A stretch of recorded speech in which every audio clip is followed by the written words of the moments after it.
Do coração da nossa biodiversidade, surgem inovações que transformam a saúde, a ciência e o futuro. O terceiro prêmio Pio Correia de Inovação em Ciências Farmacêuticas com a Biodiversidade Brasileira celebra essas descobertas. Um prêmio que reconhece e impulsiona a pesquisa de soluções inovadoras que nascem da nossa natureza. Chegou a hora de mostrar ao Brasil o impacto da sua pesquisa ou projeto. Inscreva-se. O futuro das ciências farmacêuticas começa com a biodiversidade brasileira.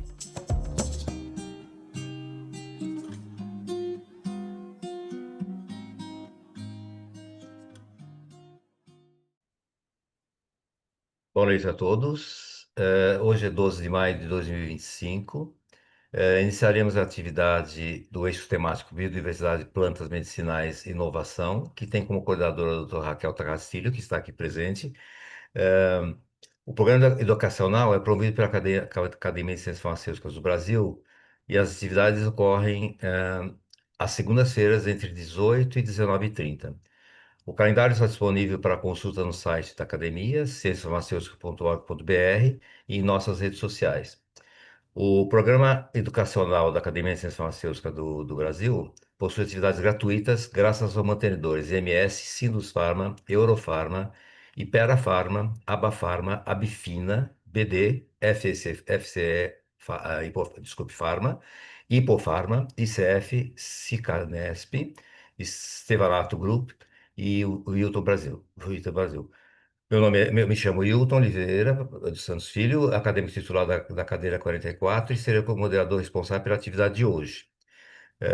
Biodiversidade brasileira como chave para o tratamento da doença renal crônica, desenvolvimento de um fitoterápico à base de cana do brejo, Costus spiralis, com a doutora Juliana Mendes Amorim, para apresentar os resultados obtidos ao longo de mais de 15 anos de pesquisa que mostram o potencial de uma espécie brasileira no tratamento da doença renal crônica, uma das principais causas de óbitos do mundo. A doutora Juliana, que já está aqui presente, junto com a professora Raquel, a doutora Juliana é farmacêutica, mestre e doutora em ciências farmacêuticas pela UFMG, atua há mais de 15 anos no desenvolvimento de fitoterápicos inovadores, atualmente coordena projetos P&D no grupo Easy Labs e é consultora na Vita Pharma Consulting e professora de pós-graduação em fitoterapia avançada na Faculdade de Medicina da USP. Eu dou boas-vindas à doutora Juliana, agradeço à professora Raquel pela me conceder a moderação desse importante painel e, utilizem o QIA aqui, que é o Key Question Answer, para vocês realizarem as perguntas, porque se for no chat eu não consigo acompanhar. Eu vou tentar acompanhar para poder consolidar e responder a todas as perguntas, que vão ser muitas, isso tenho certeza, no final da apresentação. Nós teremos 10 minutos, desculpa, teremos 50 minutos, em torno de 50 minutos para a apresentação e mais 30 minutos para perguntas e respostas, tá bom? Agradeço a presença da doutora Juliana, doutora Raquel, obrigado novamente, e boa apresentação, vai ser um grande prazer ouvi-la. Alguma palavra, professora Raquel? Não, só quero agradecer ao Wilton aí pela moderação e à doutora Juliana por ter aceitado aí o convite para trazer esse lindo trabalho de desenvolvimento desse fitoterápico. Então, boa palestra aí para todos, aproveitem. Obrigado a todos. Então, boa noite a todos, vocês me escutam e veem a apresentação? Acadêmico, Wilton, tudo bem? Sim, tudo bem. Boa noite a todos, eu agradeço a Academia de Ciências Farmacêuticas pelo convite, na figura da professora Raquel Castilho e também do acadêmico Wilton. É um prazer estar aqui com vocês hoje, espero que gostem. O acadêmico Wilton já apresentou, então eu vou falar um pouquinho sobre o desenvolvimento de um fitoterápico à base de cana do brejo, mais precisamente da espécie Costus spiralis. Rapidamente me apresentando, o acadêmico já fez as honras para mim. Desde 2009, então, eu iniciei a minha caminhada no estudo de plantas medicinais, junto com a graduação em farmácia. Fiz mestrado, doutorado, estágio pós-doutoral, e até hoje eu continuo integrando a faculdade de farmácia, colaborando com a professora Raquel e também orientando trabalho dentro da Faculdade de Farmácia do FMG, e, em paralelo a essa trajetória acadêmica, eu também tive uma carreira no setor regulado, na indústria farmacêutica, onde eu também pude desenvolver um pouco de pesquisa e também como docente em instituições privadas, até que em 2020 eu começo a empreender, né, como consultora para indústrias farmacêuticas e também para auxiliar alunos de pós-graduação, de graduação, que querem estudar essa área de plantas medicinais, junto com uma grande colega, e se vocês quiserem acompanhar nosso trabalho, fiquem à vontade, mas atualmente eu estou dedicada, né, como estava na apresentação, ao meu trabalho como consultora na Vita Pharma Consulting, que é uma grande e especialíssima empresa de consultoria na área farmacêutica. Tenho a oportunidade de fazer uma coisa que eu sempre quis, que é continuar fazendo pesquisa dentro da indústria, no Grupo Easy Labs, que é um grupo especializado em produtos de cannabis, e continuo docente na Faculdade de Medicina da USP como professora convidada na especialização em fisioterapia avançada. Dentro desses anos, a grande maioria deles foi estudando essa espécie, né, Acostus spiralis, que é uma planta brasileira, nativa do Brasil, relatada desde, né, os escritos dos naturalistas, né, das pessoas que desbravaram o Brasil, falando das plantas medicinais, e era relatada, por exemplo, como num relato de 1648, como um dos secretíssimos e ótimos remédios contra a gonorreia, e que dizem que só com ela se expulsam as imundícies dos rins, das bexigas e dos genitais. Então, nós temos vários relatos do uso dessa planta por indígenas, então esse uso, né, acima de 500 anos. E o que a gente observa, e a gente observa sempre esse uso associado à cana do brejo, ou cana do macaco, a doenças renais de uma maneira geral, né, vários tipos de doenças renais. E nos relatos, nós encontramos, na verdade, outras espécies e não apenas Acostus spiralis. Então, no Brasil, dentro do gênero Costus, nós temos algumas espécies que representam esse gênero, como Acostus spiralis, mas também Acostus spicatus, que é uma das mais, que aparecem também muito fortemente junto a Acostus spiralis, e algumas outras também. Esse gênero ele foi reconhecido como um gênero de interesse no estudo no Brasil, como planta medicinal, tendo sido incluído na RNSUS, a Relação Nacional de Plantas Medicinais de Interesse do SUS, em 2009. Né? Essa inclusão ela foi baseada em alguns estudos pré-clínicos que mostraram uma potencial atividade anti-inflamatória na redução de cálculos renais de algumas espécies do gênero, incluindo a Acostus spiralis e a Acostus spicatus. Nos registros que a gente tem, né, de como eles chegaram à espécie, a Acostus spicatus até aparece um pouco mais. E nessa época, né, nesse ano de 2009, a gente tinha basicamente alguns estudos pré-clínicos e um pouco da caracterização química que mostrava a presença de flavonoides, alcosilados, saponinas e polissacarídeos. Então, estudos ainda incipientes, e o Ministério da Saúde, então, estava sinalizando aos pesquisadores, como a professora Raquel, como eu, na época, estava iniciando, como aluno de iniciação científica, que valia a pena estudar essa espécie, porque era uma espécie amplamente utilizada pela população brasileira e que tinha potencial de gerar medicamentos de interesse para o SUS. Né? Quando a gente fala de fitoterápicos, eles estão todos familiarizados. Aqui no Brasil, atualmente, inclusive, a gente está em processo de revisão da nossa norma, mas a que está ainda vigente, que é a RDC 26 de 2014, vai continuar assim. Nós temos duas possibilidades de fitoterápicos. Né? O medicamento fitoterápico, que o seu registro é baseado em estudos de eficácia e segurança, e o produto tradicional fitoterápico, cujo registro ou notificação é baseado em dados de uso seguro e efetivo ao longo dos anos, pelo menos 30 anos. Por que eu trago isso aqui? Porque em relação a costos, a gente tem um relato aí de 500 anos, né? E dentre as referências que a Anvisa traz, inclusive na legislação, que poderia comprovar esse uso, eu encontrei pelo menos 9 relatos do uso medicinal da espécie, e realmente as principais espécies citadas são Acostus spiralis e Acostus spicatus, majoritariamente relacionado a problemas renais. Né? O fato, né, da gente ter uma planta de amplo uso já seria o suficiente, né? O fato dela estar na RNSUS já seria o suficiente para a gente estudá-la, mas o fato dela ser uma planta usada para doenças renais torna isso ainda mais relevante, né? Eu imagino que vocês não saibam quantos medicamentos para doenças renais foram registrados no FDA desde 1991. Então, a gente tem, né, 2 autores que sempre publicam revisões sobre os medicamentos registrados no FDA, inclusive ele faz uma discussão sobre quantos têm origem natural ou não.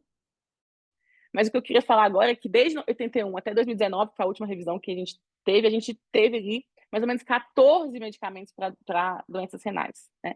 Se a gente compara, né, para outras doenças, a gente tem aí uma diferença de mais de 17 vezes para o quadro que teve mais medicamentos desenvolvidos, que foi o câncer. E se a gente olha estudos que mostram, né, as pesquisas relacionadas, né, né, em relação aos sistemas do corpo, a gente vê também que as doenças renais e também terapias de substituição renal estão ali embaixo nas pesquisas, embora a gente tenha uma enorme relevância dessas doenças, né? Então, dentre as doenças renais graves, a doença renal aguda ou doença renal crônica, a gente tem, né, esse dado que é um pouco antigo, mais ou menos ali 2018, a gente tinha 150 milhões de pacientes renais graves, que é 2 vezes o número de pacientes diabéticos, o que representa também 4 vezes a população do Brasil. Em relação à doença renal crônica, seriam 675 milhões de pacientes em 2021, o que representa mais ou menos 8,54% da população global, e houve um aumento de 92% em relação a 90%. Então, a gente vê uma crescente das doenças renais, né? E se a gente olhar, né, especificamente para a doença renal crônica, a gente não tem ali a precisão do dado, porque como entra numa categoria de... né, os autores apontam, né, quantos medicamentos para vários quadros, e o DRC está ali como menor que 3. Né? Pelo que eu pude avaliar, a gente teve um medicamento, na verdade, para a doença renal crônica. O que mostra para a gente que as doenças renais elas são muito relevantes na atualidade, elas estão associadas a uma alta mortalidade, a custos elevados, a complicações, e atualmente a gente tem tratamentos inespecíficos e pouco efetivos, o que justificaria a gente investigar novas e múltiplas abordagens terapêuticas. E nesse contexto, nós temos alguns autores que comentam, né, que pelo fato de a gente ter mecanismos imunológicos, inflamatórios e fibrogênicos complexos, os fitoterápicos poderiam ser uma alternativa promissora, né, às plantas medicinais, justamente porque ali a gente tem uma série de substâncias que podem agir de maneira sinérgica ou aditiva e podem agir em alvos diferentes e obter um resultado clínico final interessante. É o que a gente acha que acontece, né, com a cose espirais. Eu vou contar um pouquinho dessa história para vocês. Então, a gente, né, imagina, né, ao longo desses 15 anos, que a gente tem ali uma gama de substâncias, de classes de substâncias que podem torná-la, né, a espécie, o fitoterápico, a base dessa espécie, um potencial fitoterápico da e é um pouco dessa história que eu vou contar para vocês hoje. Como a biodiversidade brasileira, né, na figura da espécie Cosmo spiralis, pode ser um tratamento chave com uma doença tão importante que a gente ainda tem tão poucas alternativas terapêuticas. E essa história ela começa de uma maneira interessante que eu acho importante compartilhar. No mesmo ano, né, em que o gênero é incluído na RNSUS, que a RNSUS é publicada, o nosso grupo de pesquisa recebe um projeto de extensão para desenvolver e validar métodos de controle de qualidade para uma espécie chamada Cosmos picatus. Tá? Então, muito legal, né, essa parceria entre a universidade e uma empresa, no caso, e já a relevância do gênero, porque a gente tinha um medicamento no mercado que continha extrato de Cosmos picatus. Então, quando a gente continua investigando, a gente descobre que, na verdade, não era Cosmos picatus, era Cosmos spiralis. Tá? E a gente já começa a ver a importância de controlar a qualidade, estudar bem as espécies. E aí eu entro também nessa história. Então, lá no início da faculdade, eu entro como uma aluna de iniciação científica, por causa de tudo que eu mencionei, né? A professora Raquel, que era minha orientadora na época, uma aluna de iniciação científica, orienta uma aluna de mestrado que inicia os estudos, né, além do projeto de extensão, os estudos de pesquisa com a espécie Cosmos spiralis. A gente segue com essa espécie ao longo dos anos, embora eu acredite também que a Cosmos picatus possa ter uns resultados também muito interessantes. Então, eu vou contar um pouquinho dessa história, de como que a gente foi evoluindo etapa por etapa. Né? Primeiro, a gente pega essa planta, faz um extrato etanólico das folhas e fraciona por meio de um fracionamento biomonitorado. Então, a gente usa um modelo de atividade antidermatogênica, e a gente tem várias frações, com composições químicas diferentes, né, do que tem ali naquela folha, e a gente testa nesse modelo, sendo que foram ativos o extrato, uma fração que foi uma fração que foi eluída com solventes de maior polaridade, de média polaridade, e uma fração que foi eluída com solventes de baixa polaridade, né? Ou seja, que tem afinidade por substâncias menos polares, como ácidos graxos, por exemplo, e uma outra fração que provavelmente tinha flavonoides e compostos de média e alta polaridade. E é isso que a gente verifica. Então, a gente faz análises químicas, verifica que esse extrato tem uma quantidade interessante de flavonoides, a fração tem mais ou menos 0,9% de flavonoides totais, e a partir dessa fração a gente isola uma flavona C-glicosilada, um flavonoide, chamado escafosídeo. Esse flavonoide ele também é testado no mesmo modelo e ele tem atividade, né? O que nos indica, nos sugere uma relação entre a atividade farmacológica observada e a presença de flavonoides no extrato. Tá? Mas o extrato ele tem uma atividade até superior à da substância isolada, o que mostra também que a gente tem outros componentes ali que estão favorecendo esse efeito observado. Né?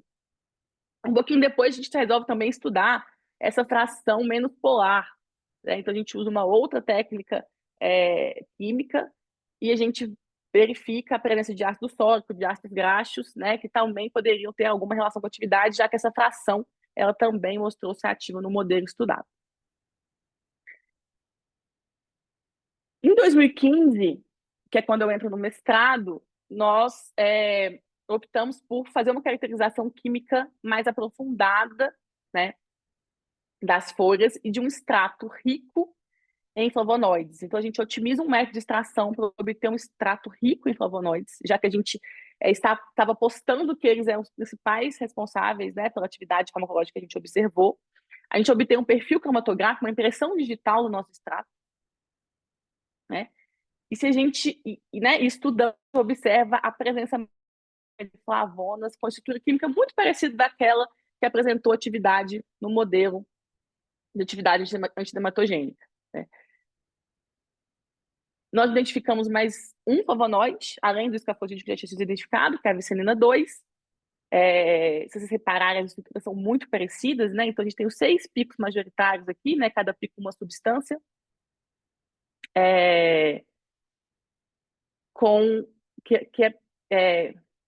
Eu vi que alguém levantou a mão. Wilton, nesse caso a gente interrompe ou as perguntas apenas no Não, final? vamos deixar as perguntas e respostas para o final, Juliana.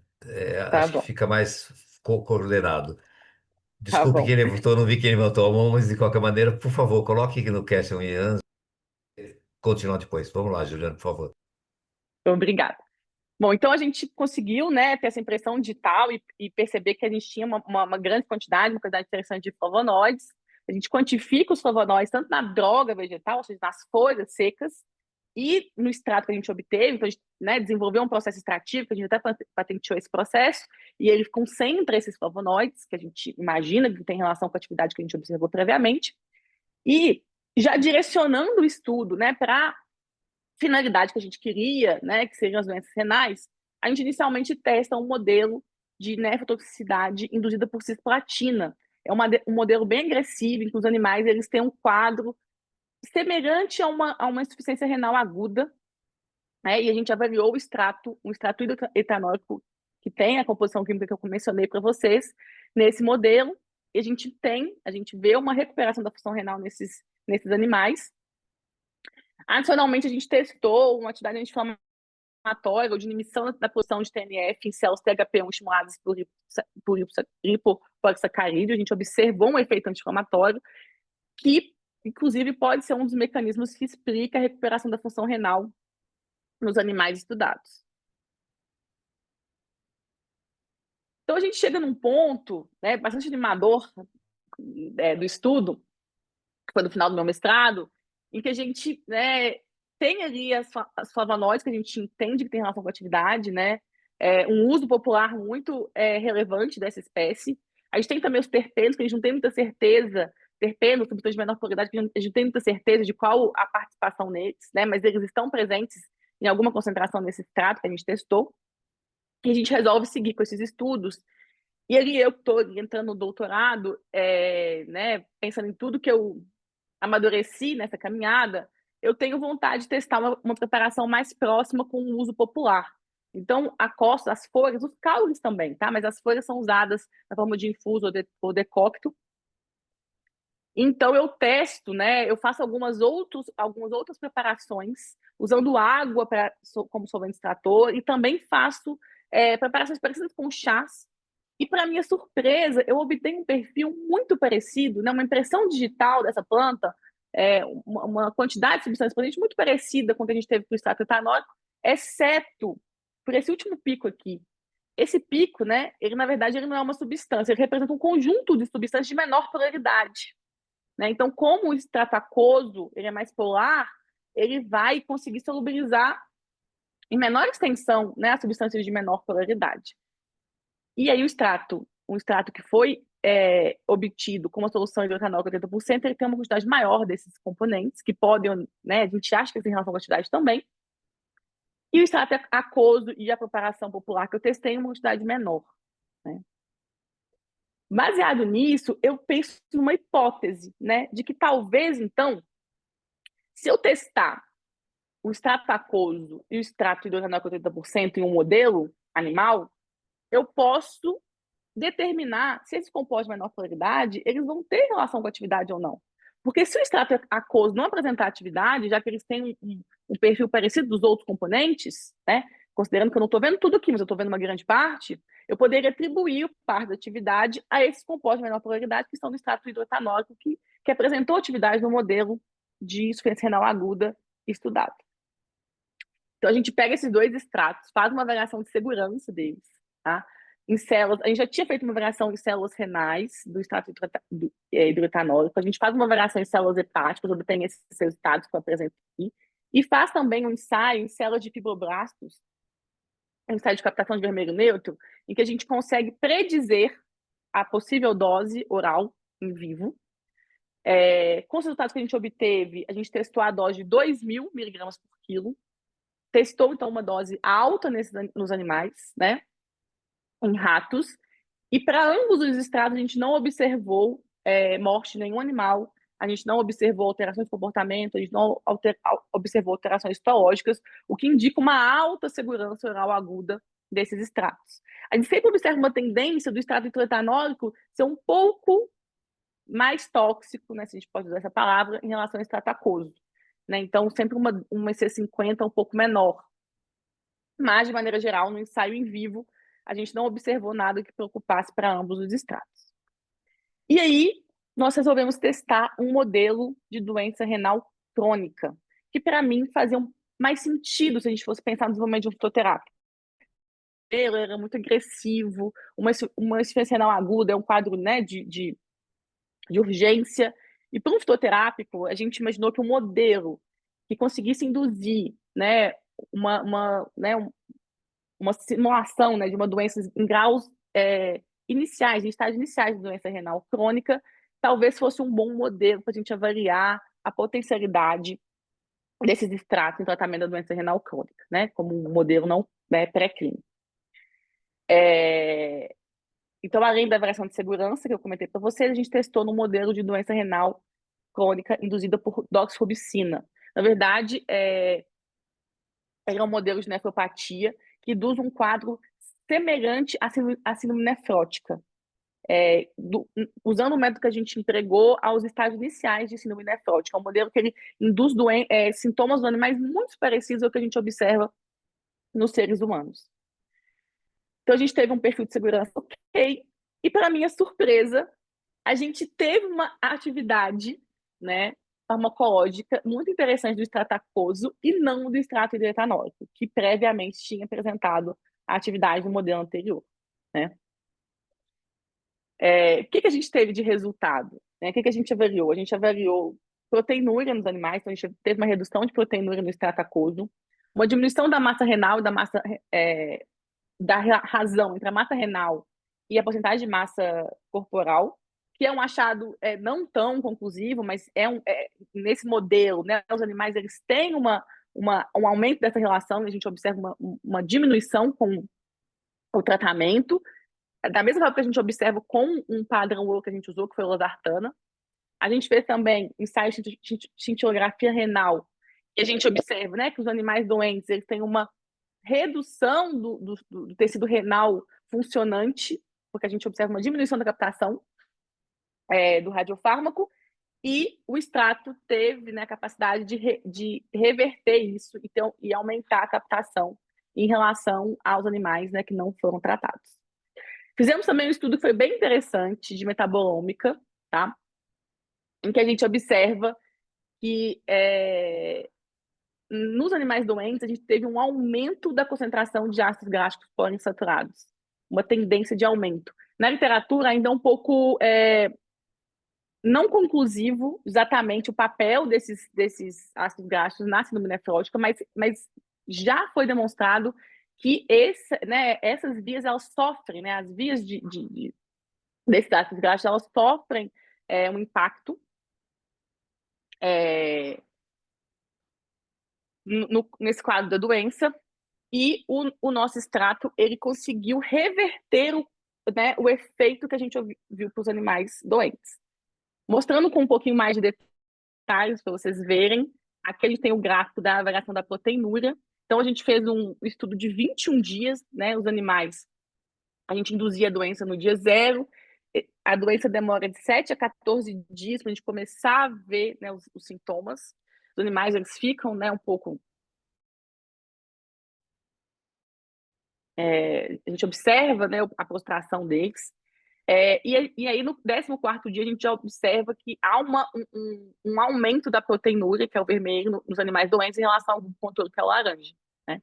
O roxinho é o nosso padrão ouro, que foi a losartana. Então, nesse dia, a gente observa que os animais tratados com a losartana, eles não têm esse aumento da proteinúria, tá? E com os dois extratos, a gente tem um resultado muito parecido com dos animais que não foram tratados até esse estágio aqui. Já no 11º dia, o extrato aquoso foi capaz, né, de reduzir essa proteinúria, o que a gente não observou para o extrato hidroetanol.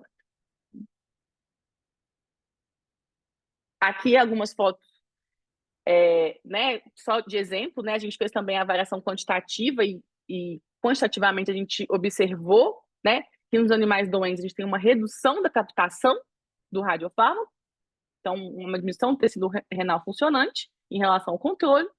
No extrato aquoso a gente tem um perfil muito mais parecido com o do controle. No padrão ouro também. Já nos animais tratados com extrato hidroetanóico a gente não observa, né, essa melhora, né? Então realmente a gente não teve esse efeito nos animais tratados com extrato hidroetanóico. E por fim, em relação ao estudo de metabolômica, a gente fez análise multivariada, univariada, que eu apresento os resultados da análise univariada. O que a gente observa, né? Uma tendência, né? Os resultados variaram um pouco, o nosso N, né? O nosso número de amostras ele não era muito alto, que pode ter prejudicado um pouco a variação, mas a gente consegue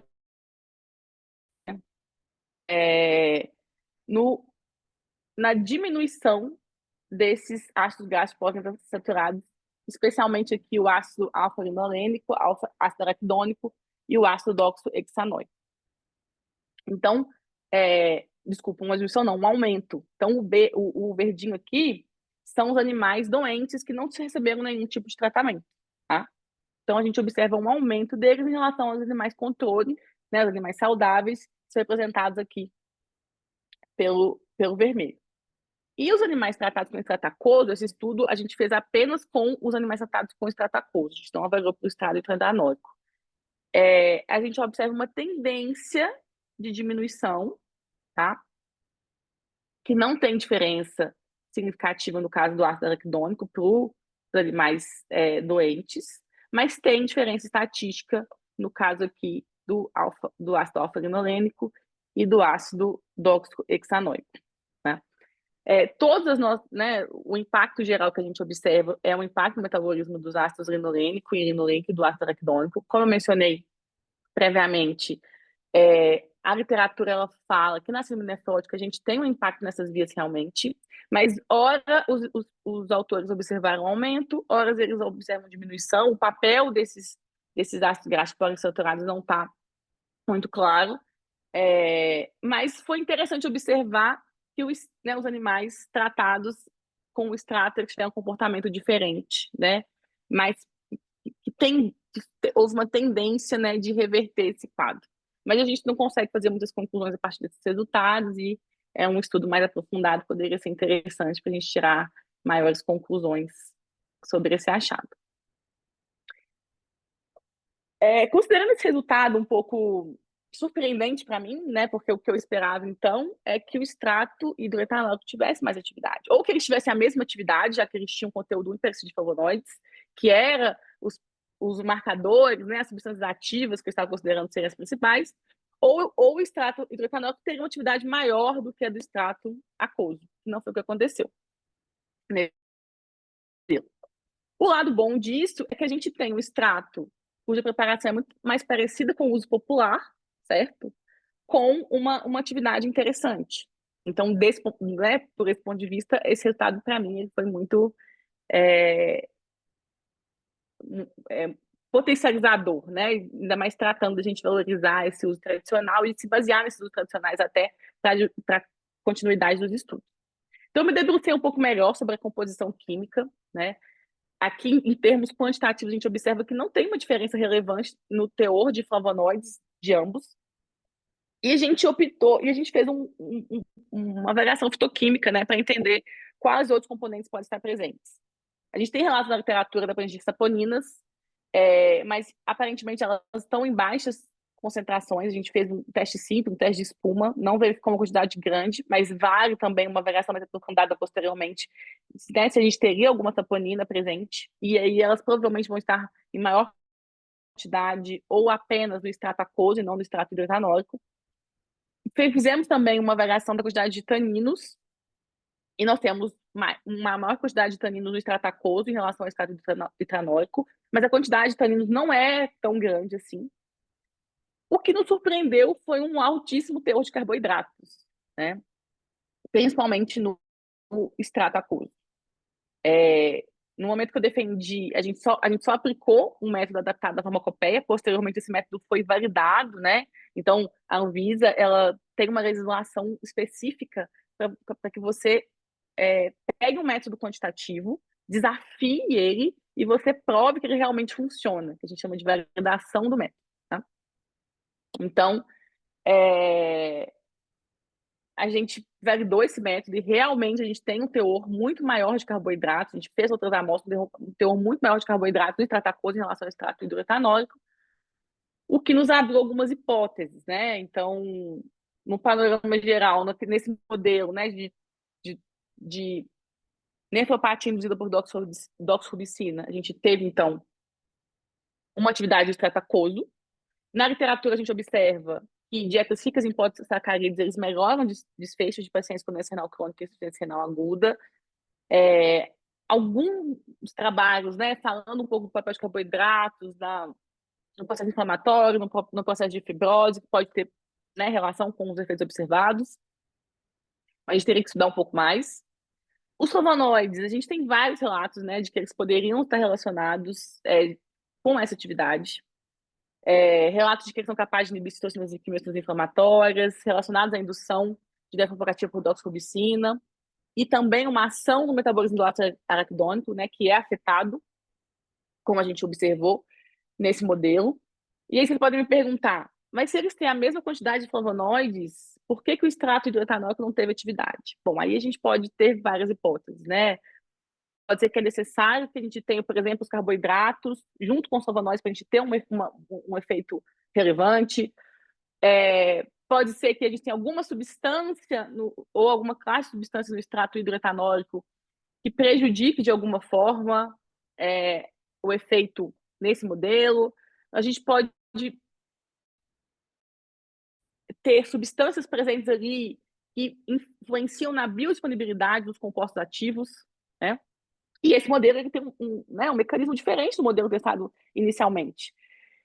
De forma que eu não acho que o extrato hidroquinônico ele não tem um potencial para tratamento de alguma doença renal, mas considerando tudo que eu falei com vocês e também do fato desse modelo de nefropatia induzida por doxorubicina ser um modelo de doença renal crônica, que eu acho que a gente pensar no fitoterápico fica uma coisa mais plausível, né, com plausibilidade maior.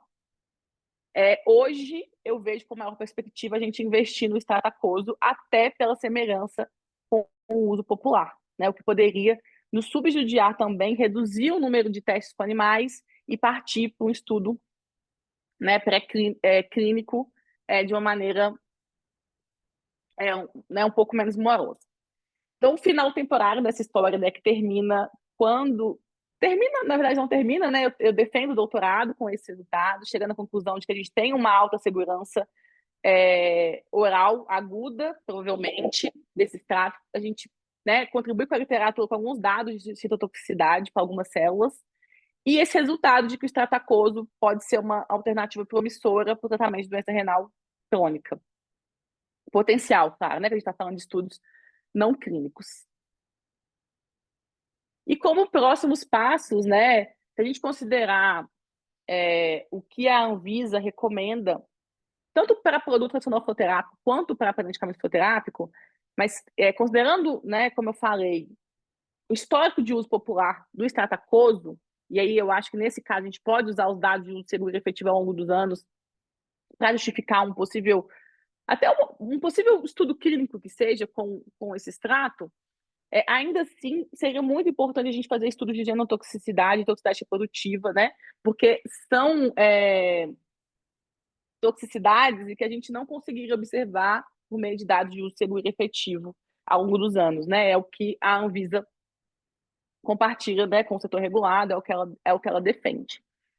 Então, perspectivas seriam realizar esses estudos no extrato que a gente já obteve ou no extrato mais trabalhado farmacotecnicamente. Então, o nosso extrato é um extrato seco, liofilizado, que talvez não seja a melhor opção, né, para uma formulação farmacêutica. Então, dentro das minhas perspectivas, seria desenvolver farmacotecnicamente, provavelmente fazer uma secagem spray dry, para que ele seja farmacotecnicamente mais adequado a alguns tipos de formulação, né? Não quer dizer que o liofilizado não teria nenhuma chance, mas é o que a gente vê de perspectiva, produzir isso em boas práticas de fabricação, fazer sustentabilidade, porque o estudo clínico seria muito importante, então partir para os estudos clínicos, né? Eu, pessoalmente, né, a opinião da Juliana, pesquisadora, acho que quanto menos ensaios animais a gente puder, né, evitar e realmente seguir a ética de estudos animais e reduzir, dado que a gente está trabalhando, então, agora com um extrato, né, que tem uma composição química, né, um preparo muito semelhante ao que a gente vê na tradicionalidade de uso, eu acho que a gente poderia seguir um caminho já visando, talvez eu esteja sendo um pouco ousada, mas é o que eu tenho de perspectiva. Nesses 15 anos, né, de trabalho, a gente teve algumas produções, que é uma patente, que eu menciono para vocês, um artigo, que demorou um pouco por causa da patente, a gente tem mais 2 ou 3 artigos em produção para publicar, e nesses anos a gente teve, né, a contribuição de muitas, muitas e muitas pessoas, e eu agradeço cada uma delas. Inclusive, uma coisa que eu coloquei, né, na minha defesa, e vou colocar aqui para vocês também, é que a gente só faz ciência em parceria, né? Então, na minha trajetória, eu tive várias pessoas que me ajudaram nesse trabalho, e eu também contribuí, né, com outras pessoas, e eu acho que a gente evolui na ciência dessa forma, né, trabalhando em parceria. Deixo meus contatos para vocês, tanto meu Instagram pessoal, quanto da Micane, que eu comentei para vocês, né, esse projeto que a gente tem, de divulgação científica, de falar um pouquinho sobre essa área acadêmica das plantas medicinais, e também o Instagram do laboratório, Farmacognosia da FMG, que foi onde eu construí toda essa minha história, e onde a professora Raquel Castilho é coordenadora. Agradeço mais uma vez, né, a academia, e, né, fui até um pouco rápida, a ideia era falar mais ou menos em 50 minutos, para que a gente possa, né, que vocês possam perguntar o que vocês quiserem, eu possa detalhar alguma parte do trabalho que vocês tenham se interessado. Bom, Juliana, primeiro, parabéns. Foi excelente a sua apresentação. Foi rápida, assim, na verdade, foi bastante rápido, mas eu acho que dá para aproveitar esse tempo com as perguntas. Nós temos uma no chat, mas eu queria primeiro aproveitar. Tem duas já. Não, tô aqui. Uhum, Você também tem, talvez, com visibilidade do chat, mas de qualquer maneira, vamos lá. Do chat, não, desculpe, uhum. do question, tem três, na verdade. É, Tendo em vista que o efeito do que você chegou, tanto com o extrato hidroalcoólico como com o extrato aquoso, você citou no começo que tem uma atividade nefroprotetora também, é isso? Além da anti-inflamatória? Sim, você fala relatado na literatura ou o Não, que a gente aquele logo no encontrou? comecinho do estudo que vocês fizeram, você citou uma atividade inflamatória.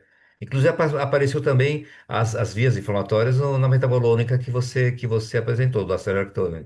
Exatamente. Então, assim, quando eles colocam o gênero na RNSUS, é muito Sim, baseado em estudos de atividade anti-inflamatória. E a gente tem um estudo para cálculos renais, de eliminação de cálculos renais. tá. E a gente começa essa história no modelo de atividade antidermatogênica, e a gente vê a atividade. Daí a gente parte para um modelo de nefrotoxicidade, em que a gente observou, né, assim, houve uma discussão grande sobre isso, a gente poderia falar em atividade nefroprotetora, tá? Então, o que a gente observou nesse estudo? A gente observou uma melhora na depuração da creatinina. Sim. E aí, chegamos à conclusão que a melhor maneira de falar disso foi de uma melhora da função renal, uma preservação da função renal, né? Uma recuperação dessa função renal que era prejudicada no modelo, né? Em relação ao aumento do rim, a gente não observou a gente observou uma diferença da relação da massa renal e da massa corporal, que também está aumentado nesse modelo, o que indica também uma diminuição, né, do edema, talvez, mas a gente não Sim. fez estudos suficientes para afirmar isso. Mas, quando a gente faz esse modelo, né, de nefrosidade da cisplatina, a gente chega à conclusão que houve uma melhor, né, houve uma proteção da função renal, uma manutenção da função renal, e que provavelmente ela é mediada por mecanismos anti-inflamatórios. Quando a gente passa para o Sim. modelo de doença renal crônica, né, na verdade, um modelo de nefropatia medido por doxorubicina, ele também Sim. tem muitos mecanismos inflamatórios envolvidos, né? E a gente imagina também que provavelmente os flavonoides e até os carboidratos, eles há de uma atividade anti-inflamatória e também nefroprotetora. Tá. Não, eu fiz a pergunta, foi bem, para mim ficou claro, acho que para todo mundo. Desculpa, tem duas perguntas Uhum. do chat, mas eu vou que perguntas e respostas, mas assim, perguntei sobre anti-inflamação e nefroproteção por conta do efeito nefrotóxico dos anti-inflamatórios, que isso é conhecido leva a insuficiência renal aguda e crônica, né? Através das Sim, prostaglandinas, a cadeia das prostaglandinas, sim, através de COX, né? Basicamente é isso. Então, assim. Você falar isso para qualquer nefro, ele vai ficar abismado de qualquer falatório. De qualquer maneira, foi por isso que fiz essa pergunta. E isso que você demonstrou não apresenta a nefrotoxicidade, nem aguda nem crônica. Muito pelo contrário, tem uma ação tanto do hidrocólico como do aquoso numa função de proteção, de melhorar a relação massa rim e corpórea, né? Isso pode isso, ser indicador de diminuição de edema, mas pode ser indicador do tamanho renal também, né? Que você fez pela sim, cintilografia, você viu que a função renal melhorou. Então, na verdade, é bem.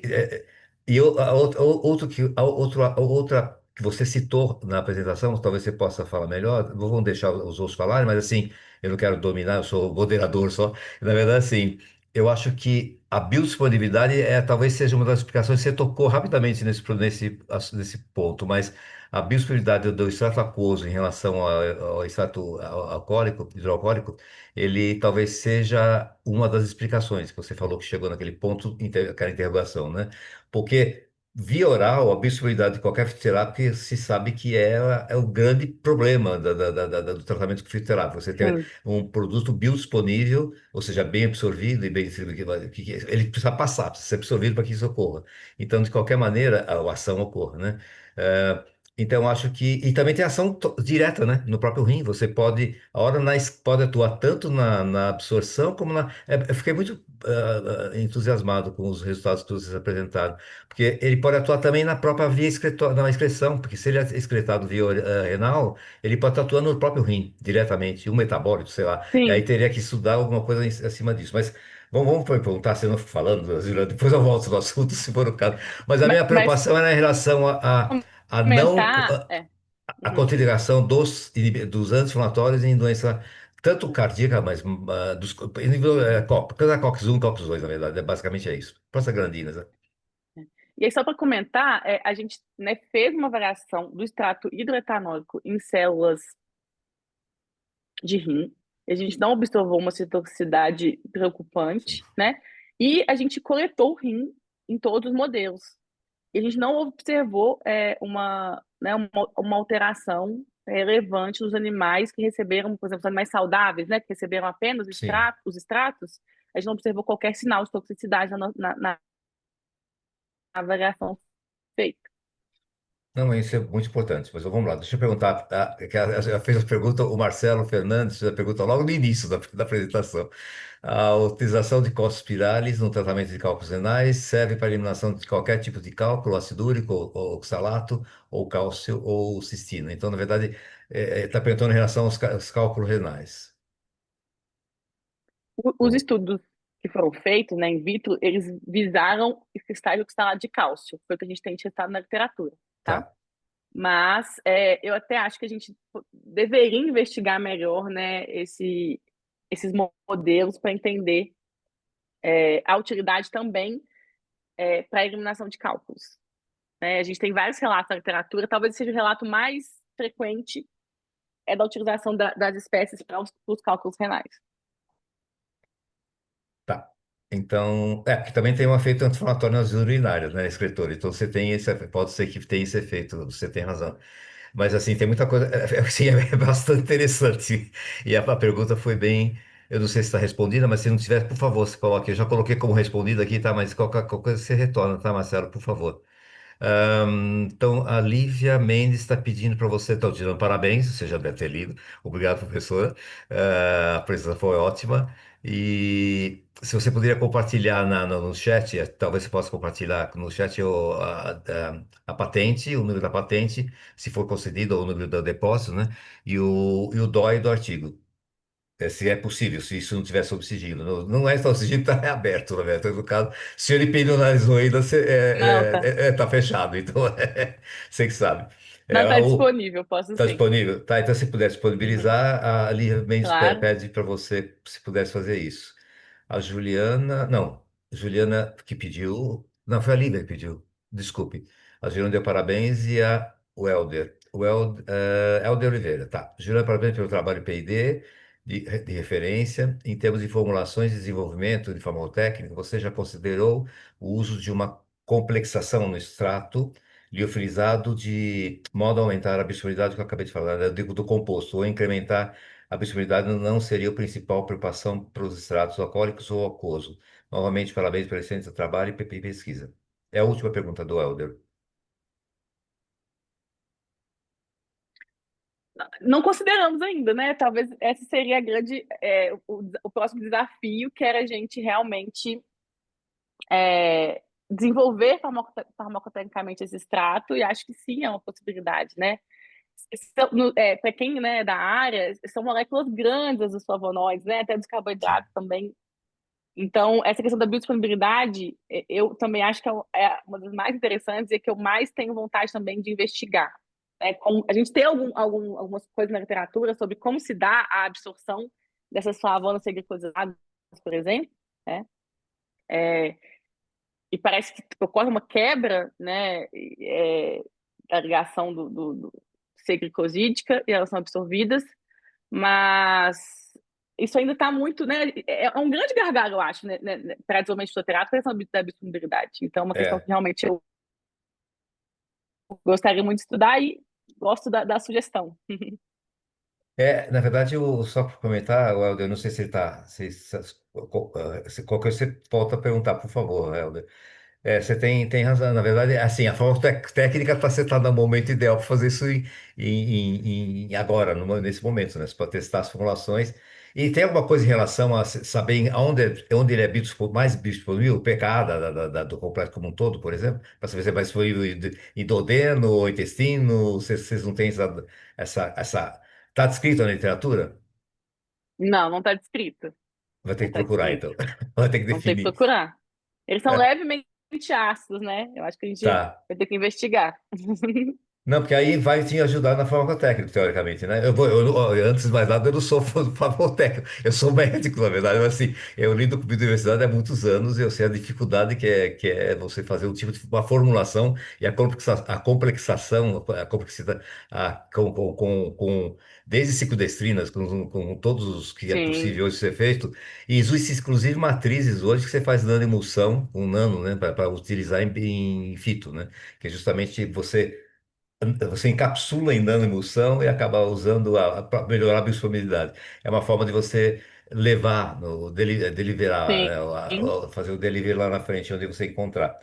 Mas é isso. Vamos ver se tem mais alguma. Eu acho que está pergunta respondido, Helder. Se, por favor, eu vou colocar como respondido, mas qualquer coisa você me avisa, tá? Vamos lá. Tratando de uma espécie. Bom, tratando de uma espécie. A Lívia Mendes. Tratando-se de uma espécie da biodiversidade brasileira, a pesquisa está atrelada ao único cadastro de acesso perante a lei. Tá, ela cita a lei da Sim, que você tem que. está. É, Está sim. tá, Tá, já assim, todas as tá. etapas, inclusive, Sim, sim. elas foram cadastradas até a última Tem o etapa. A cadastro. gente Você tem vai só cadastro de atualizando o todas cadastro elas. conforme você vai andando na análise, né? É isso. É obrigatório, cara. Toda universidade tem que fazer isso, não tem. Tá bom? É isso? Sim, não tem Tá como, tem bem. que fazer o cadastro. Alguém pediu aqui meu e-mail, eu vou compartilhar aqui de novo a Tá. última tela, Foi tá? Da a apresentação. Itazara, acho que é isso. Posso disponibilizar o e-mail da Juliana Mendes, isso. O Helder tá. O Helder tem mais um dono aqui. E aqui eu pergunto no chat também, não sei se a pessoa não está conseguindo fazer no perguntas Na e questão. respostas. É. Tá. Ele deu risada. É interessante desafio para essa formulação. Algumas ideias poderiam abrir novas possibilidades e resultados clínicos. O que a Juliana, eu concordo com ela, a Juliana deve concordar também. Possivelmente é ela, que é a mãe, ela é a doutora Raquel, e a equipe toda. E eu concordo com você que nem, não se faz ciência sozinho, de maneira nenhuma nunca se fez. Então, antes de mais nada, é isso que eu queria completar. Vamos lá. A Lívia está corrigindo a lei. Vamos lá. É o O, Helder. o, os artigos, eu posso. Você pode me mandar um e-mail, que eu acho que fica mais fácil, eu compartilho com vocês, tá? Que eu posso compartilhar até o artigo, o texto da Patek, se vocês quiserem. Que já está disponível, né? Então, Ele pediu pelo fica, chat fica agora. assim, É, que eu não vou ter aqui na mão agora o DOI. Aí me manda um e-mail que eu respondo vocês, por favor. tá. Bom, então é isso. Mais alguma pergunta? Nós temos tempo, e nós estamos na sete, tem mais 20 minutos de apresentar de perguntas. No chat perguntaram. Eu não estou vendo o chat, desculpe. Tá, você É, está olhando aí, tudo bem. Seria bom que você é. olhasse. Deixa eu ver se tem. Por favor. No chat perguntaram se é possível amenizar as dores nos rins quando a pessoa está em crise com pedras Ah, no deixa eu ver que canal. caiu aqui. Apenas com a administração do chá de cana de brejo diariamente? Não sou médica. Olha, eu não posso Sim, te afirmar isso. sim. Mas a gente tem várias pessoas conhecidas, né, que usam o chá e que relatam melhora, mas isso não é uma evidência que eu posso te dar, né, científica. A gente tem um medicamento hoje no mercado, que um dos componentes dele é extrato de cana do brejo, né, de Cosmos picatus, está relatado lá, na verdade. É, e as pessoas relatam, inclusive a minha mãe, né, ela usava esse medicamento e relatava uma melhora na questão da dor e dos cálculos, mas realmente é algo que a gente ainda precisaria estudar. Eu vou deixar meu e-mail aqui e eu vou aproveitar que no início da apresentação, já que eu tenho tempo, Sim. uma das minhas perspectivas também com esse trabalho, vou colocar no chat o meu e-mail, seria estudar as outras espécies de costos, né? porque eu acredito que as outras espécies também possam ter resultados bem interessantes. E aí, como eu comentei com vocês, quando a gente, né, desenvolve um método para quantificar alguma substância, a gente precisa validar esse método conforme algumas diretrizes que a Anvisa dá para a gente. Para fazer essa validação, você tem que comparar com uma espécie semelhante.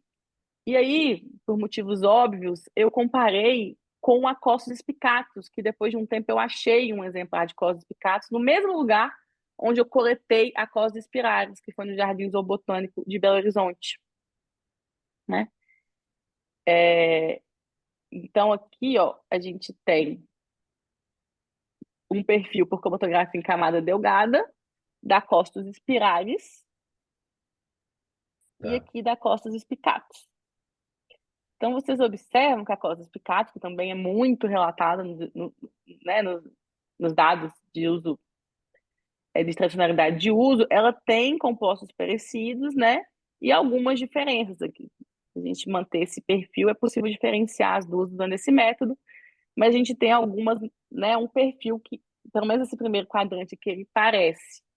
Numa análise mais aprofundada, por cromatografia de líquido de alta eficiência, a gente observa que as duas espécies apresentam aquelas flavonas seglicosiladas, que são a vicenina 2, o escafosídeo, que é o quarto pico, e esses outros dois picos aqui são de isômeros do escafosídeo, são substâncias químicas muito parecidas com ele, né? Sim.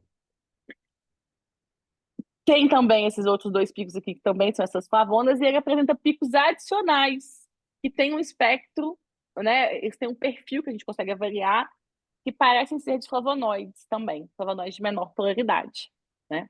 Então, uma vontade também que eu tenho muito grande é de estudar a Costus spicatus, que realmente, ela até às vezes, ela aparece mais na literatura do que a Costus spiralis, né?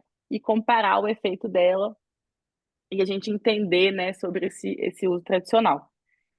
Então, eu também acho que a espécie Costus spicatus também tem um grande potencial.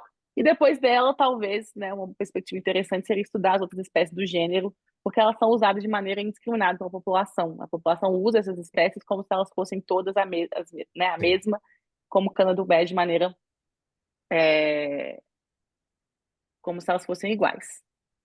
Aí agora o Tá. Helder me O Helder perguntou é o marcador, né?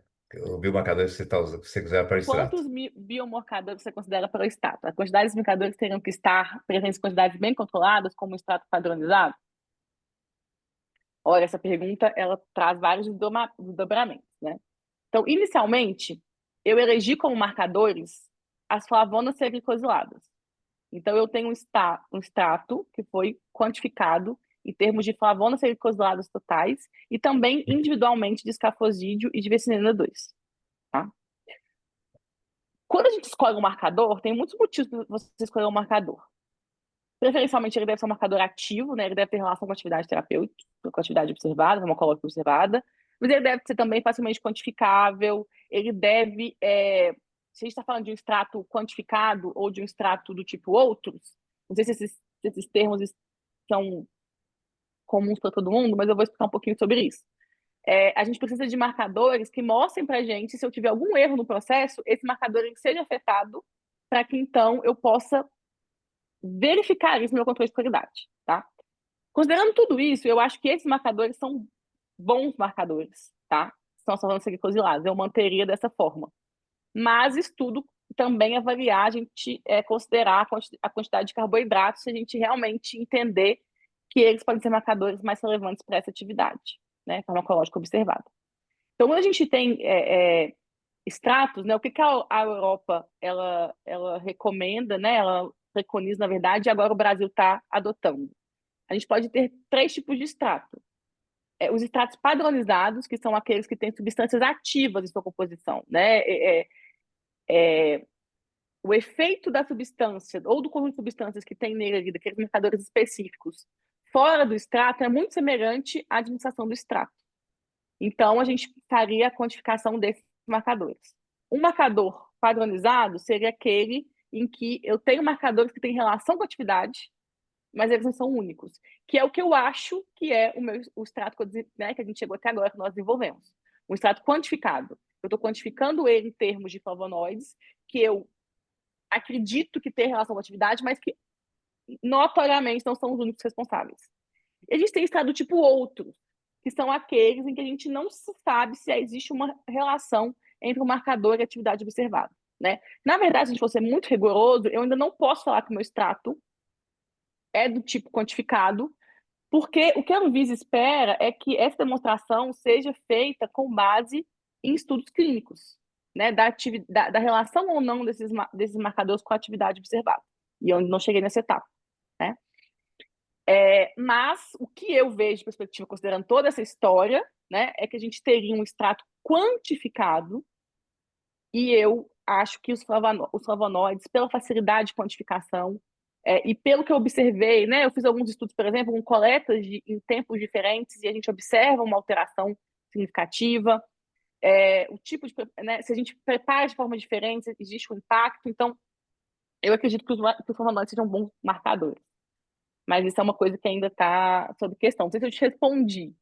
E aí, sim, né, eu entendo, a gente definiu uma faixa estudada desses flavonoides, né, que teriam atividade. Mas a gente também precisaria aprofundar um pouco esses resultados para definir qual seria a dose ideal e também considerar o impacto dos outros, né, do fruto complexo como um todo, das outras substâncias. Eu posso só complementar? Claro. Acho que você esclareceu bem para quem não tem conhecimento dos tipos de extratos, na verdade, é bem resumido. É basicamente isso que, é claro, já está discutido, já está definido, inclusive no marco legal do fitoterápico que vai estar para sair, na verdade, né? Então, Isso, assim, tá já para foi sair. discutido, está para sair o final, mas todo mundo já sabe mais ou menos o final. Então, de qualquer maneira, assim, você citou num ponto agora, no finalzinho, que a sazonalidade, ou seja, a coleta feita essa planta ela é sazonal, ela tem a sazonalidade ou ela é perene? O ano inteiro você consegue ter coleta? O ano inteiro consegue ter coleta. E o bio, isso, desculpa, é uma pergunta que talvez vocês tenham já feito, mas assim, vocês não têm um plantário, vocês não desenvolvem um local para Não, fornecer para vocês o IFAV, né? A droga vegetal, no caso. não, Tá. Porque infelizmente não. A gente, a variabilidade entre biomas ou entre mesmo locais, você acha que pode interferir principalmente nesses açúcares, por exemplo? pois é, não sei, talvez sim, né? E nos fala nós também, não, mas assim, porque é importante saber talvez isso, estou só comentando que é um dos pontos que a Anvisa gosta de perguntar. Certamente qualquer Sim, uma das classificações você se enquadrar, ela vai acabar me perguntando, porque se você sim. coletar Na em verdade, São esse é um Paulo, em outro Minas, ponto é, que talvez a gente precise dar um passo para trás, na verdade, que é essa questão do cultivo das isso, condições, né? Então, assim, isso, no início do trabalho, a coleta foi feita no Rio, no no Jardim Botânico do Rio de tá. Janeiro, é, e a gente observou o mesmo perfil na coleta que foi feita em Belo Horizonte, tá? Perfil muito parecido. Mas, com certeza, isso, né, deveria ser melhor investigado e, do caso, né, de a gente conseguir escalonar, aí a gente precisaria, né, de um cultivo controlado, definir essas condições e definir, né, todo esse processo de cultivo e de processamento dessa droga vegetal até a parte de obtenção do derivado. Sim, aqui tem a Alessandra complementando, o Helder te parabenizou. Ela teria que testar a planta in vitro, acho que você está respondendo para mim, né? Para ter um teste controlado. Eu não sei se é para mim ou para você, mas acho que se eu perguntei, deve ser para mim, ou para o Helder, eu não sei. Eu acho que é isso. Eu não sei, você entendeu, a Alessandra? Não sei bem, assim, uma coisa que já me perguntaram é se a gente cogitou, né, fazer os testes primeiro em células Sim. renais, né, doentes. A gente não cogitou a princípio, né, mas é algo que eu acho que a gente pode considerar, né, até para a gente responder essas perguntas que a gente ainda tem, sem fazer novos experimentos em animais, É, né? A gente Então, eu encontrar. acho que isso que você falou é bastante importante. O fator limitante hoje, mundialmente falando, é justamente você usar testes não clínicos, né? Os in vitro, né? Em animais, os alternativos, né? Existem vários modelos alternativos que Sim, podem ser aplicados e você citou alguns deles, né? Mas aqueles dois, a genotoxicidade e são dois que você realmente não dá para toxicidade fugir de reprodutiva. toxicidade. Porque são você optou por uso crônicos, na verdade são aqueles que vão apontar para se existe ou não a toxicidade, entre aspas, dos dois, né? A padronização, Juliana, acho que seria interessante você ter pelo menos você ter você vai ter que ter boas práticas de cultivo, para você poder Sim, escalonar, vai ter que ter boas práticas de exatamente. cultivo e aí mas assim, vocês já estão retornar um pouquinho, como você falou, talvez tenha que retornar a partir de algo que vocês padronizem. Eu estou só. Agora é um Sim, bate-papo, tá? Assim, porque assim, você vai ter sim, que ter o local que fornece com boas práticas de cultivo. Então, por isso falei em cultivar. Então, se você tem um local que você cultiva e sempre você vai ter um perfil, né, fitocannabinoide, eu ia falar, fitoterápico igual, então assim, na verdade similar, né? Você evita a sazonalidade, evita essa variabilidade, que é uma das grandes causas. Porque a tradicionalidade, o uso racional, ele fala muito bem e você é o que você bem falou, é muito comum em uso racional você ter o gênero e as espécies diferentes no Brasil afora, né? No norte ao sul. Então, assim, isso. Uhum. nós temos variedade você mesmo explicou logo no início e foi bem claro isso. E essa variedade você acabou de mostrar que entre duas já existe uma variedade até para maior, né? De açúcares e de flavonoides. E aí, na verdade, seria interessante realmente ter essa padronização, para você poder ir adiante. E uma complementação da própria patente, para você não criar anterioridade, você complementar isso na próxima patente, para poder, assim, tudo que puder fazer, porque assim, a Anvisa aceita o uso racional, você sabe muito bem disso, eu estou falando para você conhece, mas assim, desde que você comprove que ele realmente é seguro, e o uso seguro é do Sim, chá, né? Assim, o uso racionalizado é o uso do chá, exatamente. que é o extrato aquoso, você está pelo caminho do uso racional. Só que existe essa variabilidade do que você acabou de falar. Então, a mesma planta é utilizada para a mesma função em diversos locais do Brasil, né? Então, Exatamente. eu acho que essa padronização seria importante para que você tivesse, na minha opinião, um trabalho mais rico ainda do que ele já está vendo, está um Com trabalho certeza, riquíssimo. com certeza. E eu acho que isso seria bastante interessante. Bom, mais alguma pergunta? Falei assim, de utilizar. A Alessandra está complementando, utilizar a biotecnologia de plantas. Você leu? Está lendo? É a última pergunta. No, Re- no- realizar meio de cultura in vitro de planta através de sementes ou partes da planta. é, Né?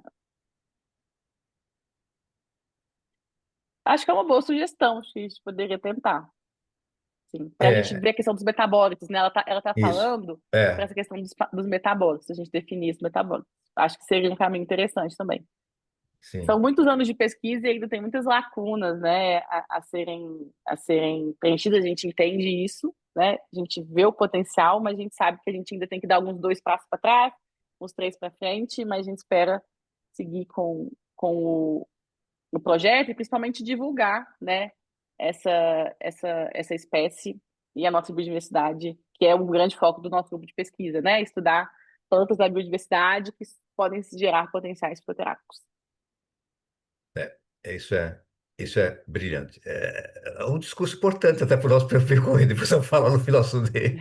Assim, de qualquer maneira, eu acho que a inovação existe, vocês estão fazendo algo diferente do que o tradicional, apesar de ter optado pelo aquoso. O padronizado até caberia caso você tivesse realmente um marcador que você soubesse. Por curiosidade, eu desconheço. Existe no memento ou na farmacopéia alguma descrição da espécie? Não, Não? ainda não. Não tem Não, nada. Tá. nada. Vai ter que criar todos os marcadores, inclusive toda a parte de marcador, tanto de qualidade que você falou, para poder ter qualidade de lote a lote, como o Isso. Aí na de minha tese, farmacodinâmico inclusive, naquela. É, na minha tese eu faço alguns testes, né? E aí eu proponho métodos que poderiam ser incorporados numa monografia, vamos, que ok, seria a sim. identificação por CCD e também o perfil cromatográfico por cromatografia de alta eficiência e a quantificação dessas flavonas pelo mesmo Sim. método. e avaliar nessa questão de talvez fazer a quantificação dos carboidratos ou não. Então, enfim, seria um caminho. O Helder está fazendo desenvolvimento de clones. É o que citou a Sim, Alessandra lá. É uma sim. complementação, na verdade.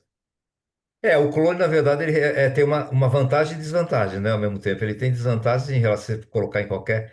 Quando você faz clone, você acaba tendo o bom e o mal da planta, né? Que você está tendo uma planta clonada que vai ter sempre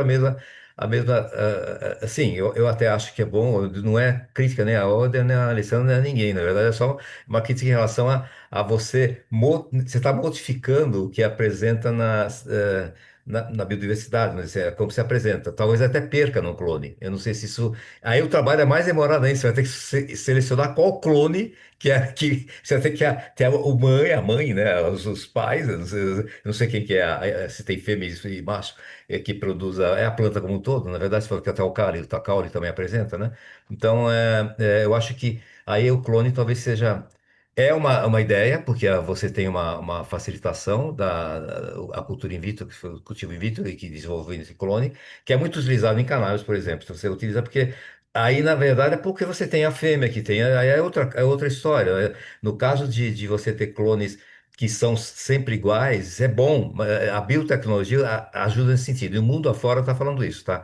Na verdade, também fala isso. Você até sabe disso, né, Juliana, né? Os clones em herbal medicine, que eles chamam lá, porque a Europa reconhece, mas o EMA, que você acabou de citar, que a Anvisa vai muito, porque aqui nós não temos legislação no FDA, por exemplo, em relação a Sim. fitoterápicos. Fisioterápicos. Uhum. É o novo, Suplemento.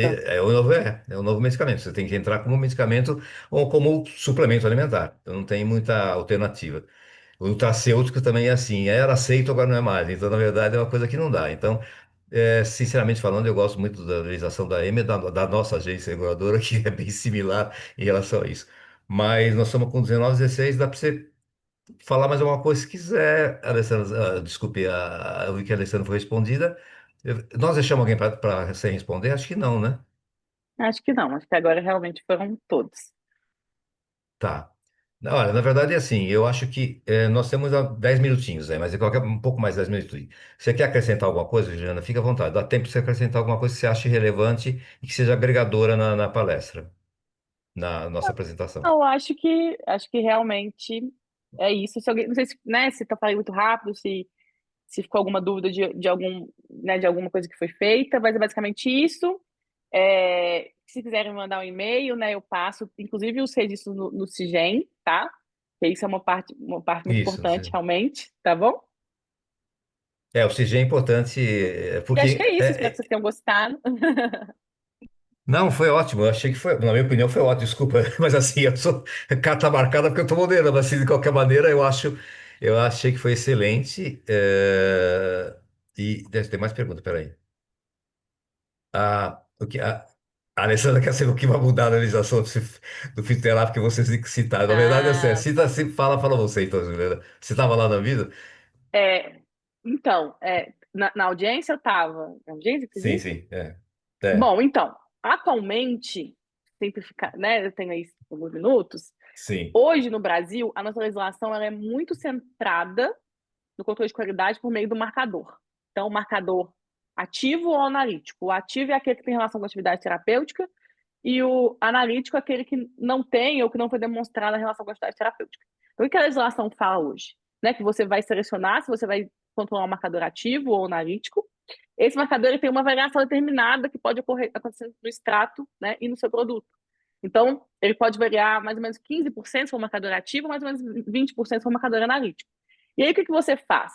Você, por exemplo, você tem um extrato, né, e você precisa que ele tenha 100 miligramas. E aí variou 125.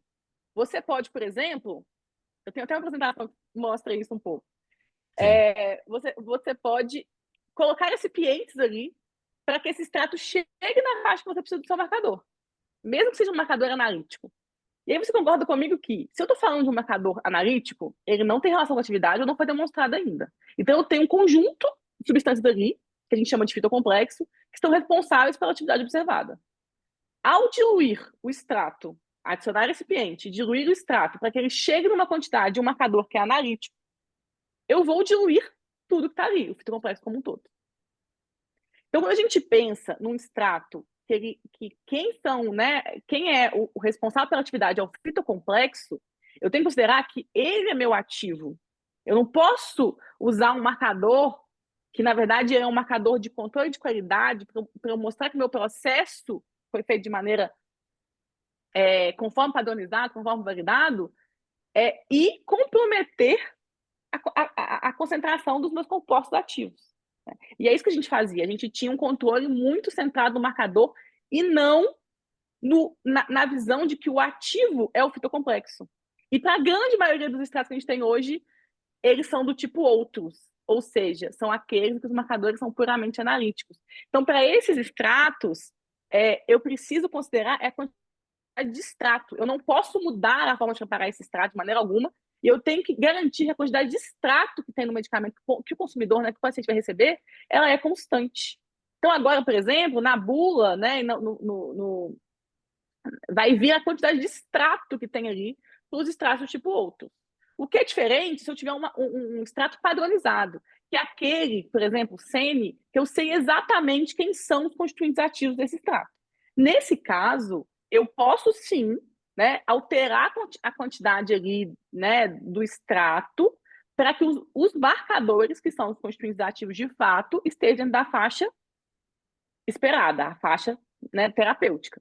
Mas isso não deve ser feito para os extratos do tipo outros, ou extratos também quantificados, que são aqueles em que a gente quantifica substâncias que são responsáveis pela atividade, mas não são as únicas. Então, eu não posso simplesmente, né, não considerar a presença dessas outras substâncias, que é o que a gente estava fazendo até esse momento, e vamos mudar isso com o novo marco regulatório de fitoterápicos. Aquela pergunta da 26. A 26 vai continuar talvez sendo 26, mas de qualquer maneira modelada, e vai ser o marco legal dos fitoterápicos, é o que a Juliana acabou de falar. É basicamente o que você falou. Então, não mudou. O que mudou, na verdade, no decorrer desse ano, dos anos todos de revisão da 26, está há muito tempo já está se falando em revisão, essa classificação que é europeia, na verdade, inicialmente ela veio da Europa, Sim. então nós incorporamos.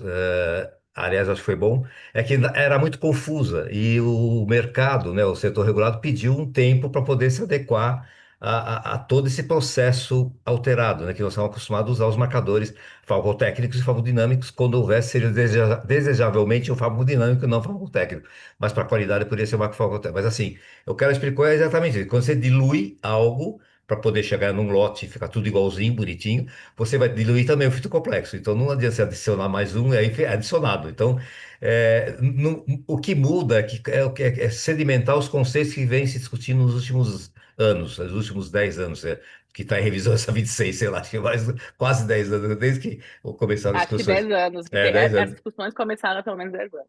Tem uma resposta, não sei se dá tempo para você responder, do Fabiano. Você consegue ler?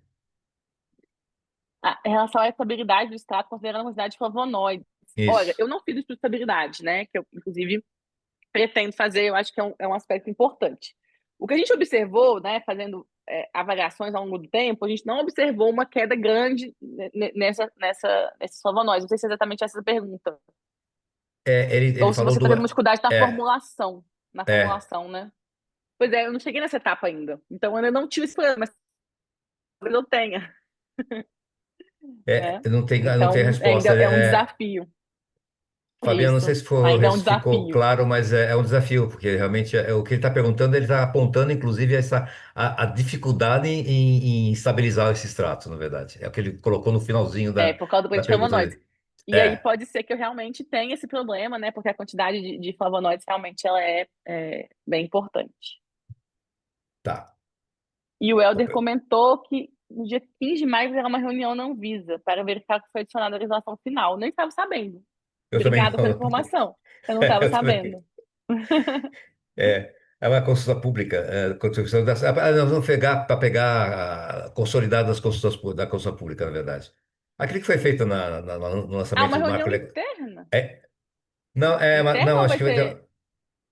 Não, reunião na Anvisa ele está falando, para verificar se o que foi adicionado à legislação é final do fitoterápico oriundos das consultas públicas.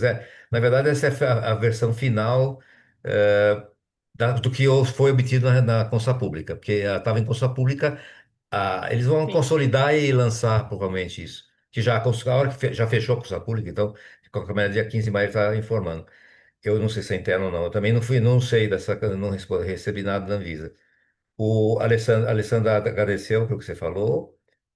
Aqui a Olga falou que é externa, Ah, com vai ser com associações, associações, tá Sindusfarma, certo. Abqif e Abifisa.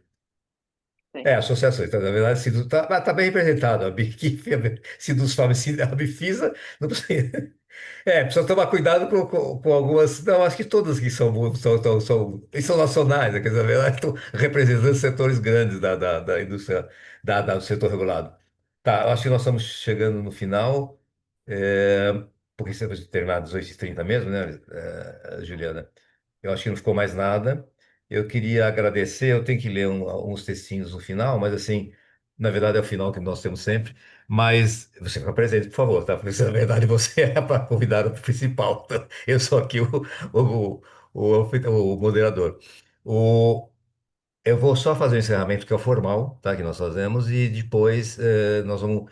Eu agradeço antecipadamente a todos e todas que estão presentes nesse evento. Nós temos um número razoável de bastante bom de audiência e bastante perguntas até desafiadoras, né? Então, aqui te deram boas ideias para dar continuidade. Quer dizer, você não chegou no fim, então nunca se chega no fim, na verdade. Né? O importante é Nunca bom se isso, não é chega. ruim, é bom. Então, vamos lá. Eu vou encerrar a atividade de hoje, agradecendo a todos, como eu já falei, em nome da Academia de Ciências Farmacêuticas do Brasil, e de maneira especial, a doutora Juliana Mendes Amorim, que trouxe contribuições relevantes. Eu quero só informar que já passou para vocês o teaser, né, o videozinho do Prêmio Correia. O Prêmio Correia de Inovações em Ciências Farmacêuticas com a Biodiversidade Brasileira é um prêmio que está na sua terceira edição e pela Academia de Ciências Farmacêuticas do Brasil, que foi criado em 2021, com o objetivo de incentivar e reconhecer pesquisadores atuantes nas diversas áreas de ciências farmacêuticas, como um ênfase nas pesquisas inovadoras que utilize a biodiversidade brasileira como base para seus estudos. O prêmio reconhece o mérito científico, impacto e socioeconômicos, desculpem, de iniciativas inovadoras, desculpem. O prêmio reconhece o mérito científico e os impactos socioeconômicos de iniciativas inovadoras que promovem o avanço significativo para a sociedade e que contribuam para a saúde e bem-estar da população. Tem a finalidade de incentivar pesquisadores e empresas que contribuem com a inovação no setor farmacêutico. A terceira edição premiará projetos inovadores em três categorias, dentro das três categorias, nas áreas de cosméticos, medicamentos, produtos para higiene, suplemento alimentar ou vacinas, com pesquisas de desenvolvimento realizadas no Brasil e poderão haver parcerias internacionais. São três pilares, biodiversidade e inovação com impacto socioambiental. E que são três categorias que vocês vão entrando no link, que deve estar disponibilizado, está aqui o link já no chat. Vocês podem, e eu agradeço se vocês puderem entrar, porque esse é um prêmio muito bem querido pela comunidade científica e eu convoco a todos de coração que participem.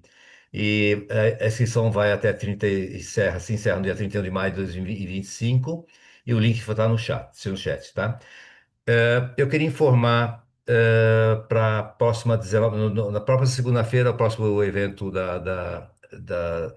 de educação será em 19 de maio e teremos palestrantes de estudos de evidência no mundo real, no desenvolvimento de novos medicamentos ou novas indicações, com Gustavo Mendes, que é acadêmico do Gustavo Mendes, é titular também. O link já foi compartilhado, acho que está aqui no chat e estaremos. Bom, agora eu encerro a transmissão, se não tiver nenhuma outra. Estou vendo outro coraçãozinho, palminha, então assim, eu agradeço mais uma vez e nós vamos encerrar um minuto antes, né, Juliana. Então, estamos dentro do. Então, parabéns mais uma vez de coração e agradeço a todos e todas por essa a parceria, tá bom? Muito obrigado, Juliana. Obrigado de coração. Parabéns pelo trabalho. Muito Obrigado. obrigado. Eu que agradeço, Obrigado. fiquei muito feliz com a troca. E quem quiser me mandar um e-mail para tirar mais dúvidas, conversar mais, fique à vontade. Muito Tá obrigada. bom. Muito obrigado, então. Boa noite a todos. Boa noite. Boa noite. Tchau. Tchau.